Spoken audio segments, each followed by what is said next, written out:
आज सकाळी ना घरातली तर सर्व कामं आवरलीच होती, पण दुपारच्या वेळेत ना भरपूर अशी कामं होती जी मला करायची होती.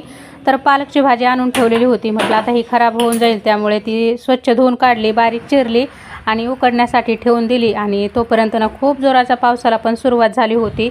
तर यावर्षी पाऊस काय जायचं नावच घेत नाही. काय माहिती आता किती दिवस असा सुरू राहणार आहे. तर हे आहे माझ्याकडचं चाफ्याचं झाड. याला छान असं मी कट करून घेतलं होतं आणि पावसामुळे ना त्याला छान असे पालवी पण फुटलेली आहे. आता दुपारच्या वेळेत ना माऊला फ्रुट्स खायला खूप आवडतं, तर तिला थोडेसे फ्रुट्स वगैरे कट करून खायला दिले आणि त्यानंतर ड्रायफ्रुट्स वगैरे पण भरून ठेवायचे होते. तर जेवढे काही ड्रायफ्रुट्स वगैरे आणलेले होते ना ते कट करून घेतले आणि बरण्या मी सकाळी धुवून ठेवल्या होत्या.